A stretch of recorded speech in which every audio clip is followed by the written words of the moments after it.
Did anyone ever tell you the brutal truth about life after 80? Crossing into your 80s brings a quiet shift that few people talk about. Not the surface-level stuff like birthdays or slower mornings, but the deeper, often unspoken changes. It's a time filled with both wisdom and loss, presence and distance, deep peace, and sometimes deep loneliness.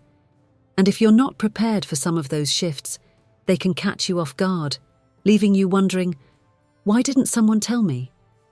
In this video, we're walking through 5 brutal realities of life after 80. Not to scare you, not to depress you, but to offer clarity. Because when you see these things coming, you're no longer at their mercy. You can prepare for them, and you can meet them with strength instead of surprise. We'll talk about the shrinking circles, the body that doesn't bounce back the way it used to, the creeping dependence that feels uncomfortable even when it's necessary, the quiet way society starts to overlook you, and that strange ache that shows up when old regrets meet too much time and too little purpose.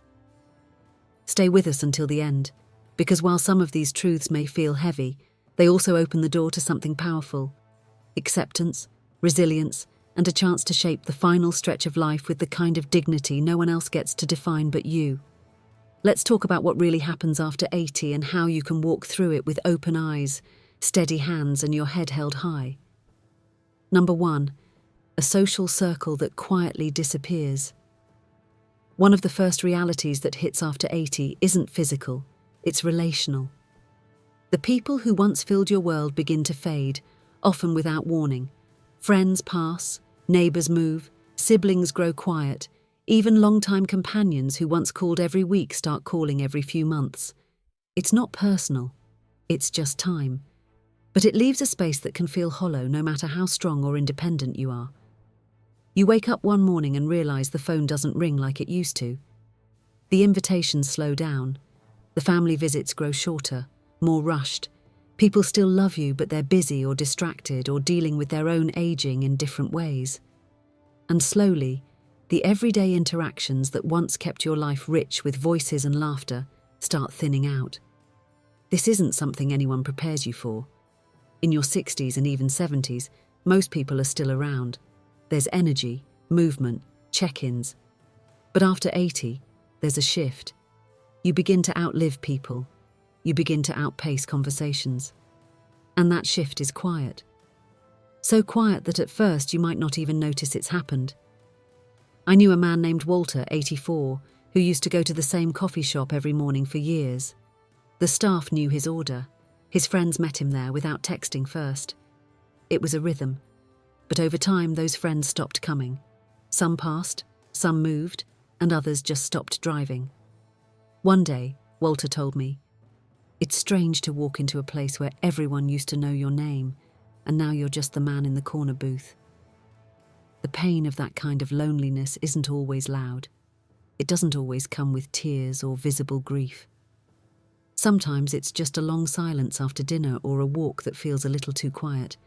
It's realizing that the list of people who really know you is getting shorter and you can't stop it. But knowing this reality means you can do something about it. You can open new doors even when others have closed. You can stay connected on your terms, whether through a church group, a weekly lunch, a phone call you initiate, or even a letter. Because after 80, connection doesn't come to you the way it once did.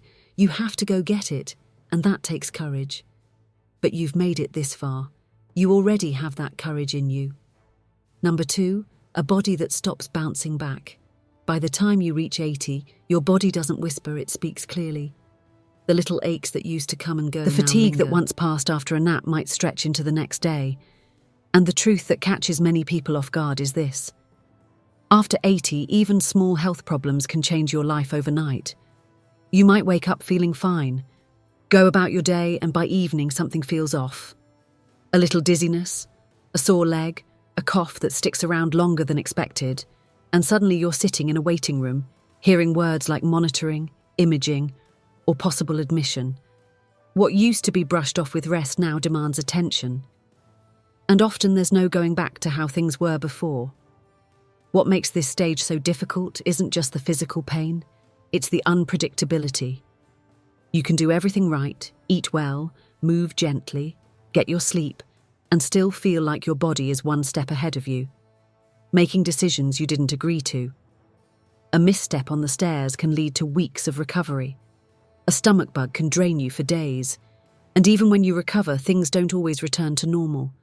Your balance might feel off. Your breathing might take more effort. The bounce back isn't what it used to be. I once met a woman named Gloria, 81, who was sharp, active, and proud of her independence. She loved tending her backyard garden, walking the neighborhood, staying engaged with her book club. But after a minor fall while trimming a rose bush, everything changed. It wasn't the injury, it was the aftermath. Weeks of rest turned into months of reduced strength. Her confidence slipped. "I thought I was just taking a break," she said. "But my body treated it like a full stop." That's the part no one tells you. At 80, rest is not always restorative in the same way. It can turn into decline if you're not careful. And sometimes, even when you're careful, your body decides to slow down anyway. You realize you're not bouncing back, you're adapting forward. But here's the strength in knowing this. You start honoring your energy more wisely. You learn to pace yourself not out of fear, but out of respect for what your body has carried you through. You treat health not as a guarantee, but as a daily practice, a sacred one. And when you do that, even if the bounce is gone, your footing becomes steadier. You walk slower but more aware. You rest longer but more intentionally. And you begin to see that even a slower body can still carry a strong spirit. If you're still watching this video and finding these insights valuable, please comment number 2 below to let me know you're here. And if you haven't subscribed yet, I recommend you subscribe and turn on the bell so you don't miss any videos. Your support helps us continue creating good content to inform and inspire you. Now, let's move forward. Number 3, a growing need for help. No matter how independent you are, one of the hardest pills to swallow after 80 is this. You start needing help for things you used to do without thinking. It doesn't happen all at once. It creeps in quietly, subtly, until one day you notice. You're avoiding the high cabinets. You're holding onto the railing just a little tighter. You're hesitating before getting behind the wheel on a rainy day. And even though part of you still feels capable, another part knows some things aren't as easy anymore. What makes this reality difficult isn't just the physical shift, it's the emotional one. For those who've lived decades taking care of others, the thought of becoming the one who needs help can feel deeply uncomfortable. You may start feeling like a burden, or you may begin hiding what you can't do, skipping the grocery trip, not telling your kids you tripped, trying to fix the light bulb on your own even though your shoulder's been hurting for weeks. The desire to stay independent doesn't go away. If anything, it grows stronger. But the truth is, independence after 80 looks different than it did at 60. It's not about doing everything alone. It's about knowing when to ask for help. I knew a and man being named brave enough to Eugene, accept 85, who prided himself on doing everything himself. He had lived through war, raised 4 kids, built his own shed out back with nothing but spare wood and determination. But one winter, he slipped on his icy driveway. No broken bones, just bruised pride. He didn't tell anyone. But his daughter noticed something was different. She started showing up once a week to bring groceries and stay for coffee. At first, Eugene resisted. "I'm fine," he'd say. But over time, that coffee became a ritual, and eventually, he admitted something that surprised even him. It's nice, not having to carry everything alone. That's the shift. It's not weakness, it's wisdom, knowing that accepting help isn't a loss of independence, it's a way of protecting it. Because when you allow someone to help you climb the stairs, or drive you to the doctor, or carry that heavy bag, you're actually giving yourself more years of doing what matters most. And not all help has to come from people. It can be a grab bar in the shower, a stool in the kitchen, a reminder on the fridge. These little supports don't take away your dignity, they preserve it. After 80, the bravest thing you can say might just be, "I could use a hand." Because the older you get, the more strength you show by choosing safety over pride, peace over struggle, and connection over isolation. Number 4, a presence the world starts to overlook. One of the more painful realities of life after 80 isn't about your body or your memory, it's about your presence. Slowly you begin to feel invisible. Not to the people who love you, maybe, but to the world at large. The cashier looks past you to the person behind you. The doctor talks to your adult child instead of you. The server at the restaurant assumes you can't hear or think or decide for yourself. It's subtle at first, then it becomes more frequent. And even if you try to brush it off, it lands somewhere deep. Because no matter how old we are, we still want to be seen. And when you've lived a full life, worked, raised a family, made decisions, weathered storms, it's jarring to feel dismissed just because your skin has folded or your hair has greyed. What hurts more is that it's rarely meant with malice. A fast world that forgets slow steps still carries stories. A society obsessed with youth that forgets the strength it took to reach this age. And unless you speak up, you risk shrinking. Not because you've lost your voice, but because others stop listening. I remember a woman named Irene, 86, who volunteered at a local museum. One day, a visitor asked the staff a question she could have answered in her sleep. After all, she lived through that very decade of history, but the question skipped right over her. When I asked her how she felt, she just smiled and said, "I'm used to it." But there was sadness in that smile. The kind that comes from being seen as furniture instead of fire. But you are not furniture. You are not background. You are still here, still thinking, still contributing. And just because the world sometimes forgets, that doesn't mean you have to. So what can you do? You speak anyway. You ask the questions. You offer the opinions. You vote. You share your stories even when no one asks. You stand up even if your knees wobble. Because every time you claim your space in the room, you remind the world and yourself that you are not done yet. You are not invisible. You are a living library, a witness to time, a voice that still matters. And you don't have to shout to be heard, you just have to refuse to disappear. If you're still watching this video and finding these insights valuable, please comment number 4 below to let me know you're here. And if you haven't subscribed yet, I recommend you subscribe and turn on the bell so you don't miss any videos. Your support helps us continue creating good content to inform and inspire you. Now let's move forward. Number 5, a sense of regret if purpose isn't redefined. As you move deeper into your 80s, a strange quiet settles in. Not just in your home or your schedule, but inside you. Life slows. The calendar isn't as full. And with that slowness comes space. Space to reflect, remember, replay. That can be beautiful. But if you're not careful, it can turn into something heavy. Not the loud, dramatic kind, the quiet kind.